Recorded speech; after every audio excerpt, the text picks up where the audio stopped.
Gas ଗ୍ରାହକଙ୍କ ପାଇଁ ବଡ଼ ଖୁସି ଖବର। ମାତ୍ର 673 ଟଙ୍କାରେ ମିଳିବ ଏଲ୍‌ପିଜି ସିଲିଣ୍ଡର।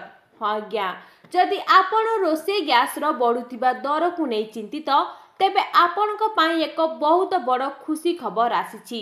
ବିଶେଷ କରି ଛାତ୍ରଛାତ୍ରୀ, ଭଡ଼ା ଘରେ ରହୁଥିବା ଲୋକ ଏବଂ ଛୋଟ ଦୋକାନୀଙ୍କ ପାଇଁ ସରକାରୀ ତେଲ କମ୍ପାନୀଗୁଡ଼ିକ ଏକ ଚମତ୍କାର ଯୋଜନା ଆଣିଛନ୍ତି।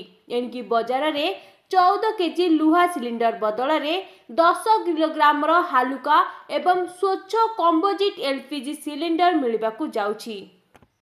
ଏହି ସିଲିଣ୍ଡରଟି କୌଣସି ସାଧାରଣ ଲୁହା ସିଲିଣ୍ଡର ନୁହେଁ, ବରଂ ଏହା 3 ସ୍ତର ବିଶିଷ୍ଟ ପଲିଥିଲିନ୍ ଏବଂ ଫାଇବର ଗ୍ଲାସରୁ ତିଆରି ହୋଇଛି। ଏହାର ଓଜନ ସାଧାରଣ ଲୁହା ସିଲିଣ୍ଡର ତୁଳନାରେ ପ୍ରାୟ ଅଧା, ଯାହାକୁ ଉଠାଇବା ବହୁତ ସହଜ। ସବୁଠାରୁ ବଡ଼ କଥା ହେଉଛି ଏହାର ବଡି ଟ୍ରାନ୍ସଲୁସେଣ୍ଟ ହୋଇଥିବାରୁ ଏଥିରେ କେତେ ଗ୍ୟାସ୍ ବାକି ଅଛି ତାହା ବାହାରୁ ହିଁ ଜଣାପଡ଼ିଯିବ। ମୂଲ୍ୟ ବିଷୟରେ କହିବାକୁ ଗଲେ, ଦିଲ୍ଲୀରେ ଏହାର ଦର ମାତ୍ର 673 ଟଙ୍କା, ମୁମ୍ବାଇରେ 672 ଟଙ୍କା 50 ପଇସା ଏବଂ କୋଲକାତା ଓ ଚେନ୍ନାଇରେ 691 ଟଙ୍କା ରହିଛି। ଏହି ସିଲିଣ୍ଡରକୁ ବୁକ୍ କରିବା ମଧ୍ୟ ବହୁତ ସହଜ। ଆପଣ ନିଜ ମୋବାଇଲ୍ ଆପ୍ କିମ୍ବା ଗ୍ୟାସ୍ କମ୍ପାନୀର ନମ୍ବର ମାଧ୍ୟମରେ ଅନଲାଇନ୍ ବୁକିଂ କରିପାରିବେ। ତେବେ ବୁକିଂ କରିବା ପୂର୍ବରୁ ନିଜ ନିକଟସ୍ଥ ଗ୍ୟାସ୍ ଏଜେନ୍ସିରେ ଏହି 10 କେଜିଆ ସିଲିଣ୍ଡର ଷ୍ଟକ୍ ଅଛି କି ନାହିଁ ତାହା ନିଶ୍ଚୟ ଯାଞ୍ଚ କରିନିଅନ୍ତୁ।